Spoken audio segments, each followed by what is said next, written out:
Chapter 2 સ્થિત વિદ્યુત સ્થિતિમાન અને કેપેસિટન્સ. વિદ્યાર્થી મિત્રો, આના આગળના ટોપિકમાં આપણે એવું જોયું કે ભાઈ બે વિદ્યુત ભારો છે અથવા ત્રણ વિદ્યુત ભારોનું તંત્ર છે, બરાબર, તેનામાં તેની સ્થિતિ ઉર્જા, બરાબર.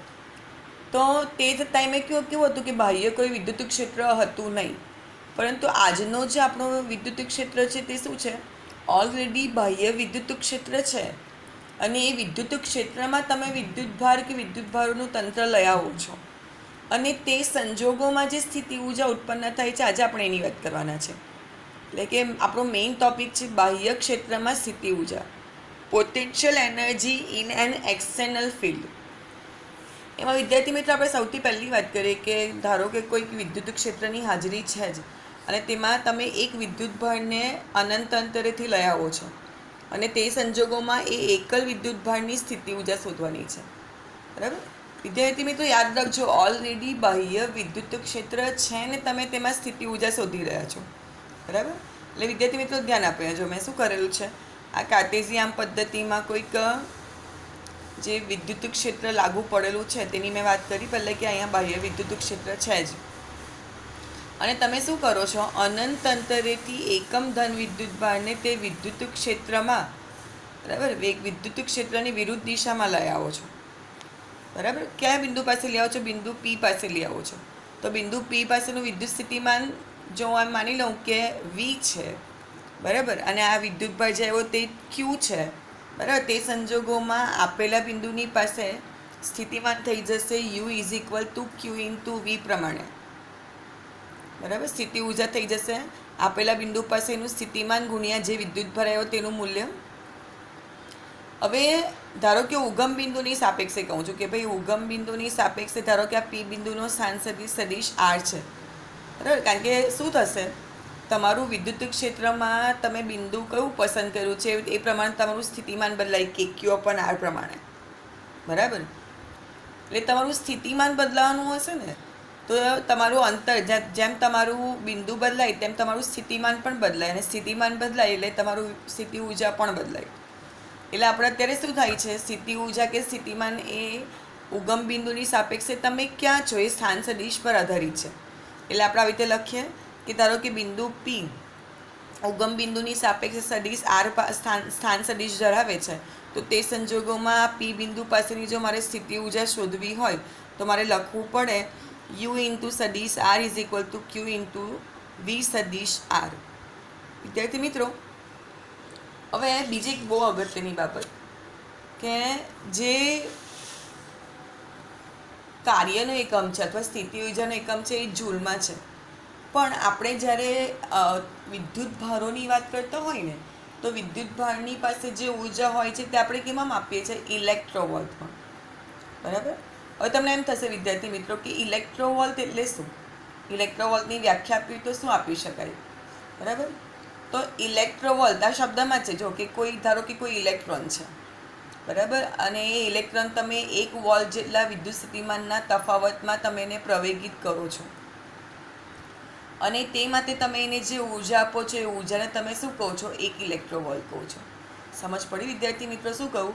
ઇલેક્ટ્રોનને 1 વોલ્ટ જેટલા વિદ્યુત સ્થિતિમાનના તફાવત ધરાવતા વિદ્યુત ક્ષેત્રમાં તમે પ્રવેગિત કરવા માટે તમે એને જે ઉર્જા આપો છો એને તમે શું કહેવાના છો? ઇલેક્ટ્રોવોલ્ટ કહેવાના છો.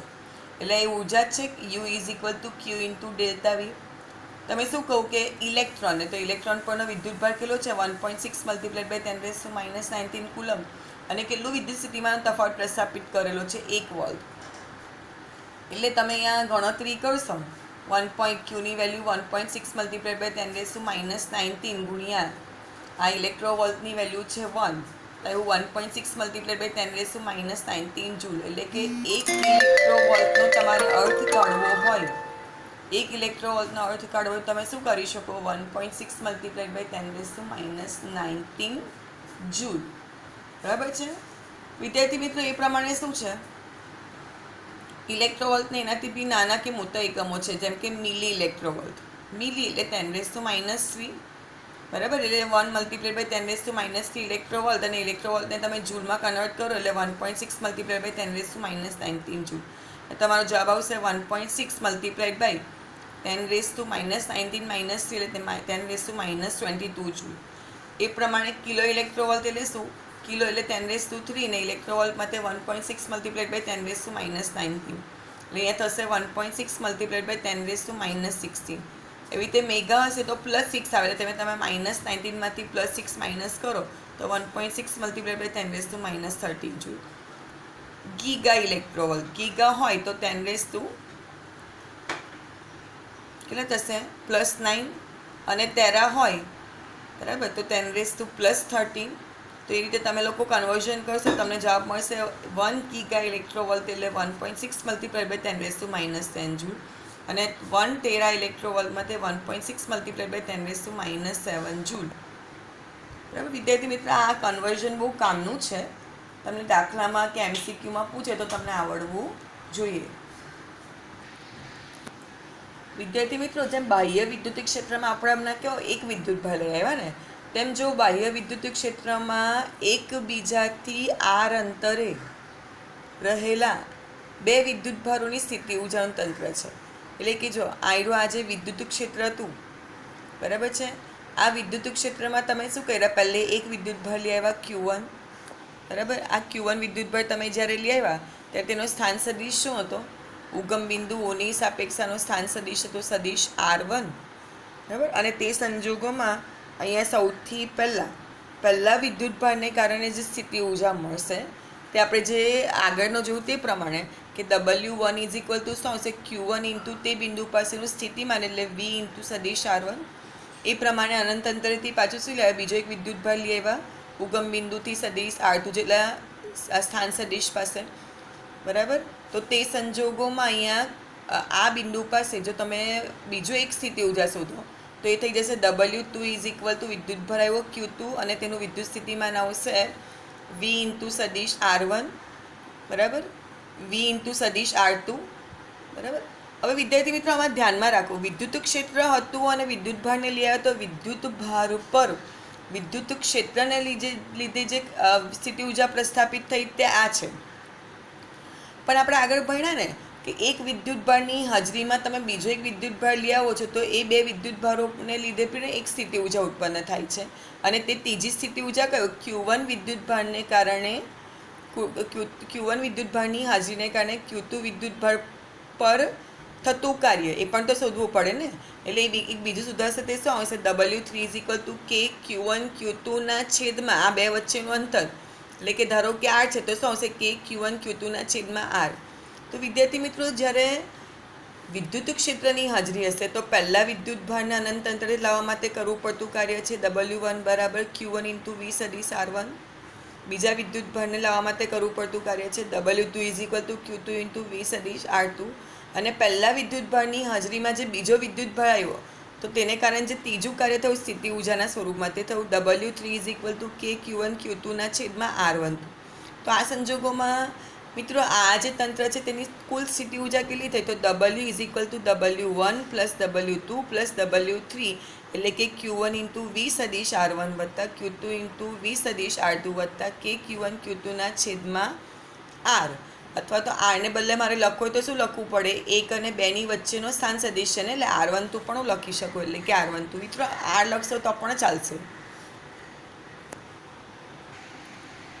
વિદ્યાર્થી મિત્રો, હવે પછીનો આપણો જે ટોપિક છે તે છે તમારી પાસે બાહ્ય વિદ્યુત ક્ષેત્ર છે અને આ બાહ્ય વિદ્યુત ક્ષેત્રમાં તમે એક ડાયપોલ મૂકો છો બરાબર.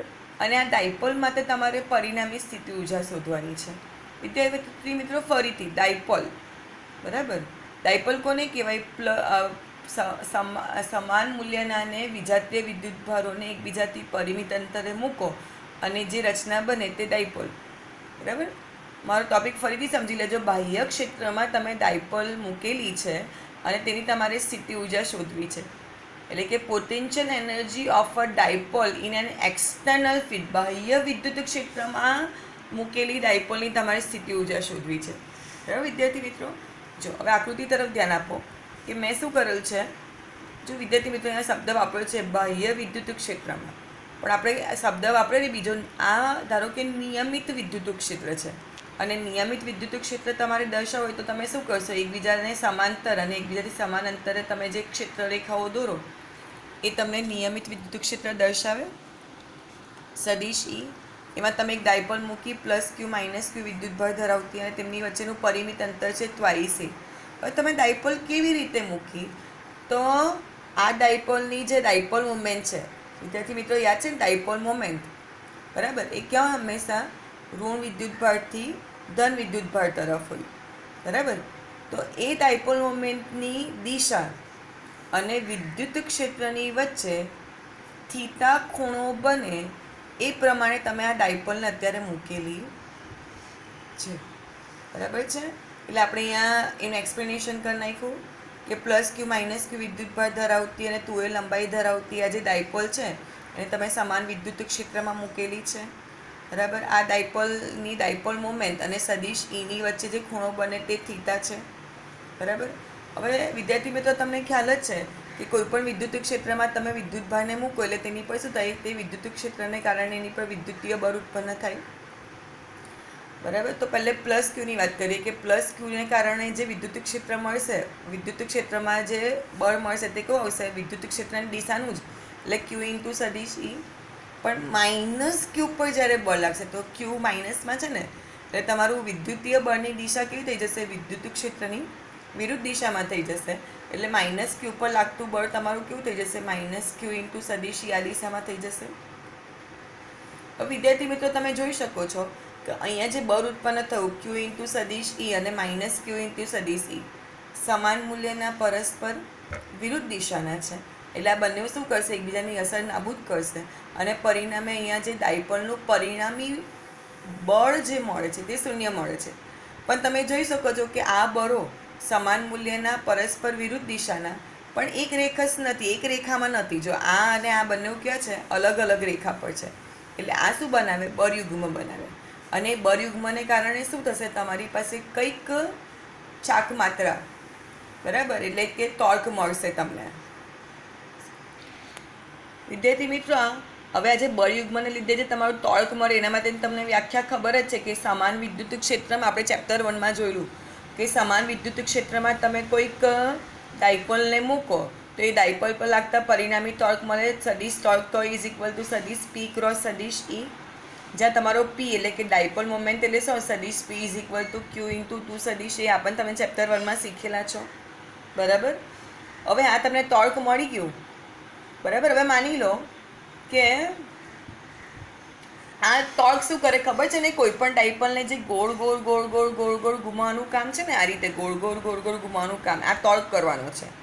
અને એને કારણે માની લો કે જે તમારી આ છે ને, આ સમાન વિદ્યુત ક્ષેત્રમાં ડાયપોલ છે એની પર જો ટોર્ક લાગે તો ટોર્ક લાગવાને કારણે શું થશે? આ ડાયપોલ ધીમે ધીમે ધીમે ધીમે શું કરશે? ગોળ ગોળ ઘૂમશે. એટલે કે કંઈક શું કરશે? ડેલ્ટા થીટા જેટલું કોણીય સ્થાનાંતર કરશે, બરાબર. એટલે કે આના દ્વારા જે કાર્ય થશે તે ડેલ્ટા ડબલ્યુ બરાબર શું આવે? ટોર્ક ગુણ્યા આપણે લખીએ ને બળ ગુણ્યા બળની દિશામાં થયેલું સ્થાનાંતર. પણ આપણે જ્યારે ચાક ગતિની વાત કરતા હોય તો બળને બદલે આપણે ટોર્ક લેવું પડે અને સ્થાનાંતરને બદલે કોણીય સ્થાનાંતર લેવું પડે. એટલે તે પ્રમાણે જે સૂક્ષ્મ પહેલું જે કાર્ય થયું તે સૂક્ષ્મ કાર્ય કેટલું થશે?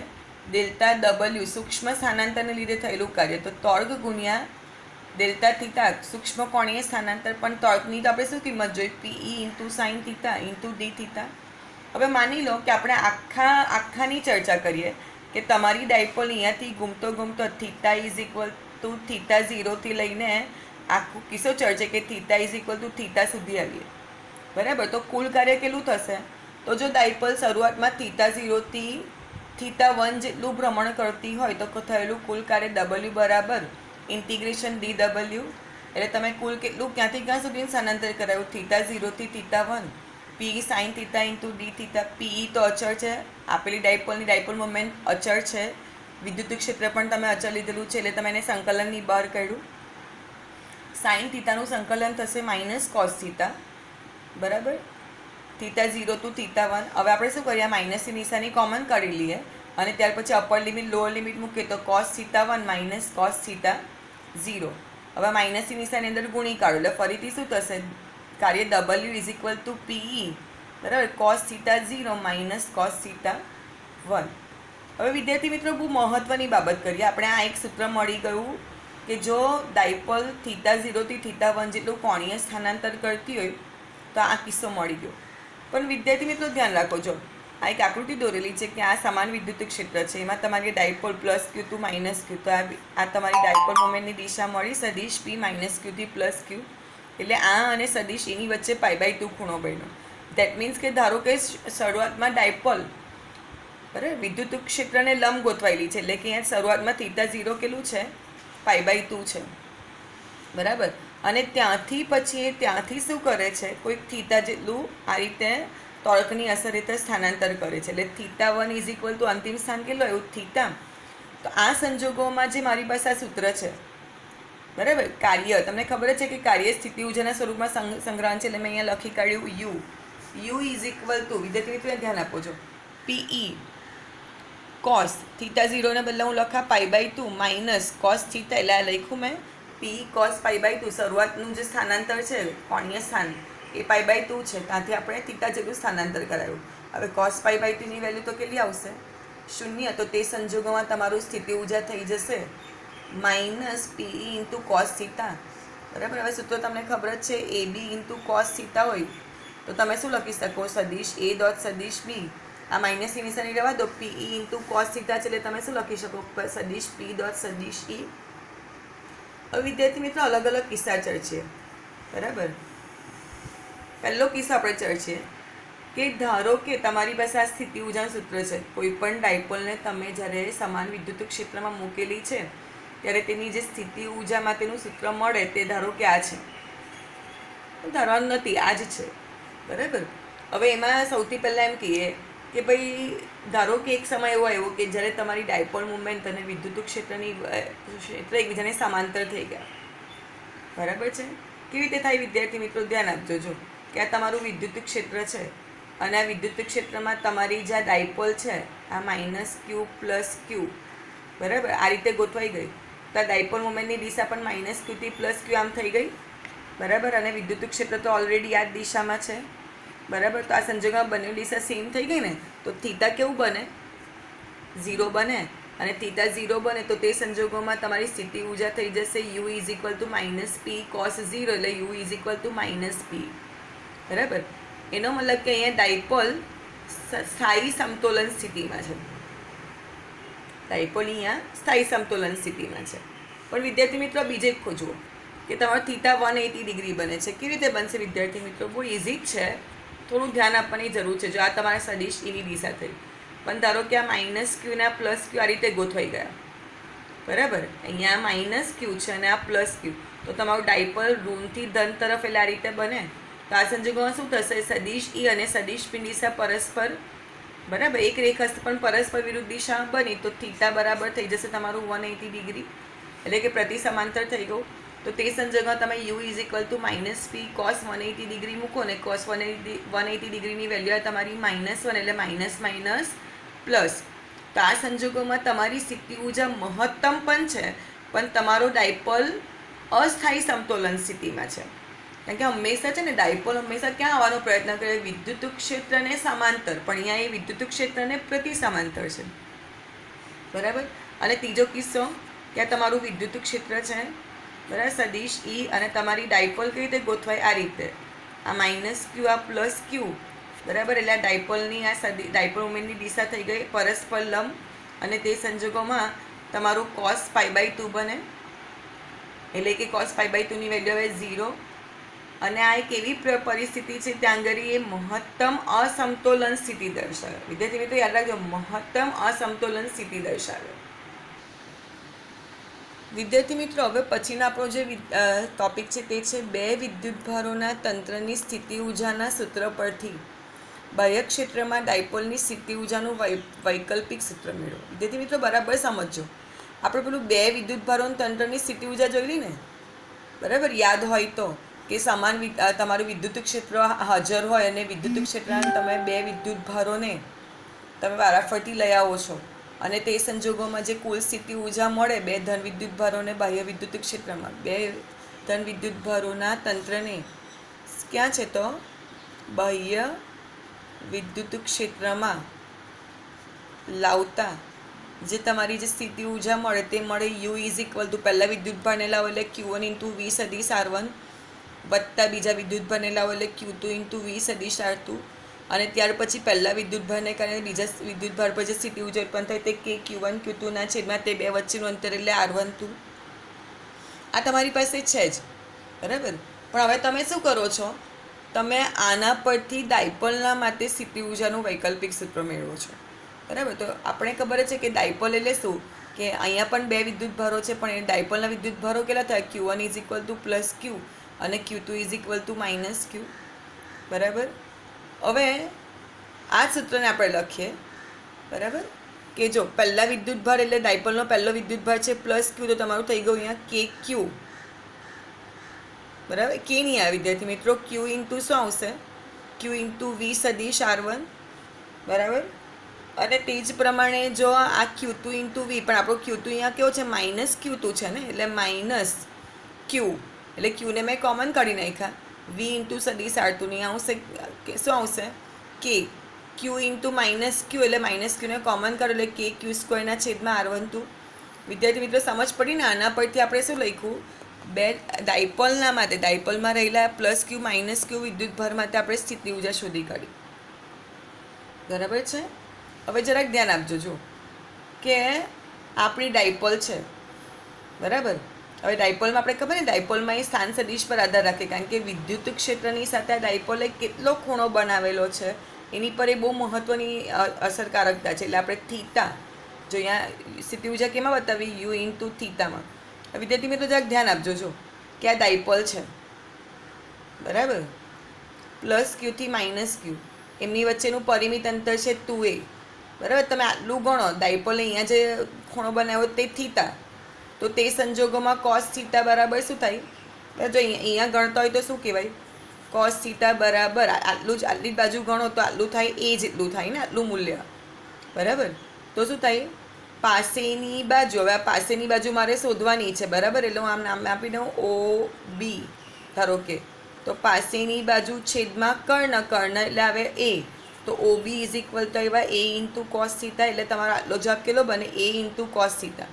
પણ એને બદલે વિદ્યાર્થી મિત્ર આ બધું જાઓ આટલે સુધીનું, બરાબર ને. અહીંયા તમે, કારણ કે આ ડાયપોલ વિદ્યુત ક્ષેત્ર સાથે થીટા ખૂણો જ બનાવે છે, બરાબર. તો અહીંયા તમે શોધો તો શું આવે, કોસ થીટા બરાબર આ પાસેની બાજુ, એટલે હું ધારો કે ના એ બી કહી દઉં, બરાબર. તો શું આવશે, એ બીના છેદમાં પાસેની બાજુ છેદમાં કર્ણ, તો આપણો કર્ણ આખો થઈ ગયો 2a, બરાબર. તો અહીંયા મારું શું આવશે, A B is equal to 2a into cos theta આવે. આ વિદ્યાર્થી મિત્રો બરાબર સમજ પડવી જોઈએ, કારણ કે આ શું છે, બરાબર, વિદ્યુત ક્ષેત્રને સમાંતર, ધારો કે આ ડાયપોલ આખું ખસું ખસું ખસું ખસું આ રીતે આવી ગયું, બરાબર. તો આજે કુલ જે વિદ્યુત ક્ષેત્રને આ છે ને, આ વિદ્યુત આ સ્થાનાંતર સદિશ છે ને, એનો વિદ્યુત ક્ષેત્રને સમાંતર આ સદિશ બતાવે 2a ઇન્ટુ કોસ થીટા, કે વિદ્યુત ક્ષેત્રની દિશાનું કેટલું સ્થાનાંતર, તો 2a ઇન્ટુ કોસ થીટા. મને કામ પડવાનું છે વિદ્યાર્થી મિત્રો, એટલા માટે આ તમને પહેલાં સમજાવી દીધું. હવે જો, બરાબર, તમે શું કરો છો, આપણે વિદ્યુત ક્ષેત્રની વ્યાખ્યામાં એવું કહ્યું કે એકમ ધન વિદ્યુત ભારને વિદ્યુત ક્ષેત્રની વિરુદ્ધ દિશામાં તમે લઈ આવો તો કરવું પડતું કાર્ય, બરાબર. હવે અહીંયા જો વિદ્યાર્થી મિત્રો, અહીંયા તમારું વિદ્યુત ક્ષેત્ર છે જ, બરાબર છે. અને વિદ્યુત ક્ષેત્રમાં તમે ક્યાંથી ક્યાં આવો છો, બરાબર.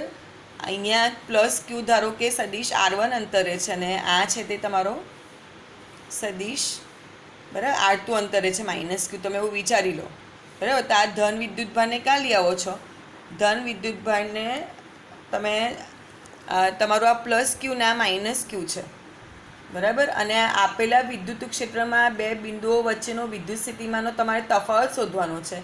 તો તમે શું લખશો, વી ઇન્ટુ સદિશ R1 માઇનસ વી ઇન્ટુ સદિશ R2 એના બરાબર, બરાબર, થતું કાર્ય, બરાબર. અને કાર્ય એટલે તો શું થાય, બળ ગુણ્યા બળની દિશામાં થયેલું સ્થાનાંતર, બરાબર. તે તમે કેવું લખ્યું, માઇનસમાં લખ્યું, કારણ કે તમારું વિદ્યુત ક્ષેત્ર અહીંયા જો તમે છે ને પ્લસ ક્યુથી માઇનસ ક્યુ આવ્યા, એટલે અંતિમ સ્થાન ઓછા એકચ્યુઅલી પ્રારંભિક સ્થાન લખાય, સદિશ વી સદિશ R2 માઇનસ વી સદિશ R1 લખાવું જોઈતું. એને બદલે તમે શું લખ્યું, વી સદિશ R1 માઇનસ વી સદિશ R2 લખ્યું ને, એટલે તમે અહીંયા માઇનસની નિશાની કરશો, બરાબર. હવે તમને ખબર જ છે કે એકમ ધન વિદ્યુતભારને તમે જ્યારે વિદ્યુત ક્ષેત્રના આપેલા બિંદુ સુધી લઈ આવો, બરાબર, તો આ સૂત્ર તમને ખબર છે કે એફ ઇઝ ઇક્વલ ટુ ક્યુ ઈ, તેમાં ક્યુ ઇઝ ઇક્વલ તમે 1 મૂકી દો, એકમ ધન વિદ્યુત ભાર માટે જેની પર બળ લાગે તે જેનું વિદ્યુત ક્ષેત્ર કહેવાય. એટલે હું અહીંયા શું લખા, માઇનસ એફને બદલે લખા માઇનસ ઈ, અને આ સ્થાનાંતર વિદ્યુત ક્ષેત્રની દિશાનું સ્થાનાંતર કેટલું આવશે વિદ્યાર્થી મિત્રો? તો આપણે જોયું ને કે આ જે વિદ્યુત ક્ષેત્રની દિશાનું જે સ્થાનાંતર છે તે આટલું છે 2a ઇન્ટુ કોસ થીટા. એ મેં અહીંયા લખ્યું 2a ઇન્ટુ કોસ થીટા, બરાબર. હવે મને વ્યાખ્યા પ્રમાણે શું ખબર છે, ટ્વાઇસ એ ઇન્ટુ ક્યુ હોય વિદ્યાર્થી મિત્રો, ટ્વાઇસ એ ઇન્ટુ ક્યુ હોય તો એને પી કહી શકું. એમાં મારો ક્યુ એક એકમ હોય તો પી ઇઝ ઇક્વલ ટુ 2a થાય, તો જે અહીંયા છે, બરાબર. એટલે હું અહીંયા શું લખી શકું, minus EP into cos theta, બરાબર છે. અને ઈપી ઇન્ટુ કોસ થીટા છે એનો મતલબ શું થયો, માઇનસ સદીશ ઈ ડોટ પી, ડોટ પ્રોડક્ટ છે ને એટલે હું શું કરીને ક્રમ બદલી શકું, એટલે લખી શકું માઇનસ પી ડોટ સદીશ ઈ.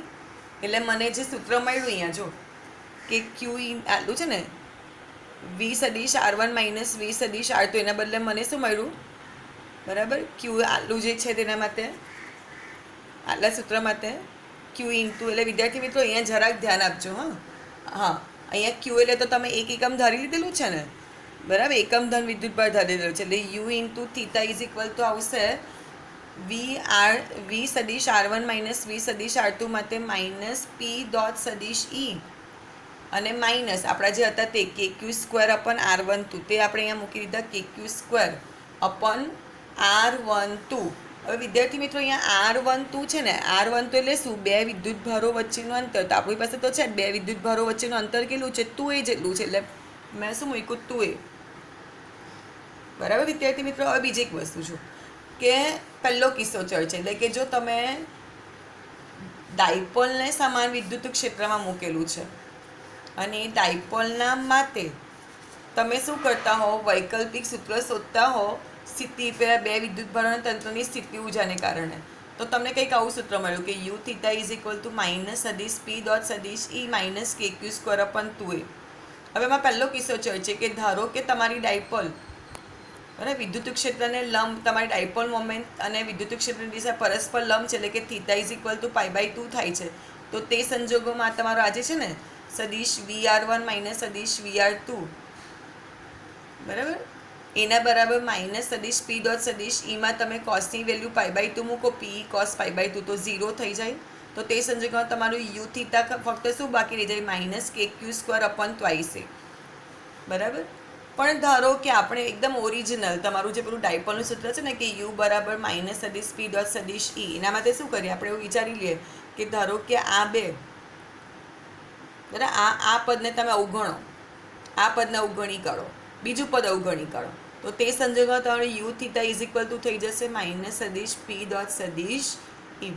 એટલે વિદ્યાર્થી મિત્રો બાહ્ય વિદ્યુત ક્ષેત્રમાં તમે જ્યારે કોઈક તંત્ર લઈ આવો છો, એક વિદ્યુત ભારનું કે બે વિદ્યુત ભારોનું કે પછી ડાયપોલને, તો અહીંયા બહુ બધા કિસ્સા છે. અને વિદ્યાર્થી મિત્રો એનસીઆરટીના સિલેબસમાં એક નવો ટોપિક છે, બરાબર, એની અગત્યતા તમે ધ્યાનમાં રાખજો.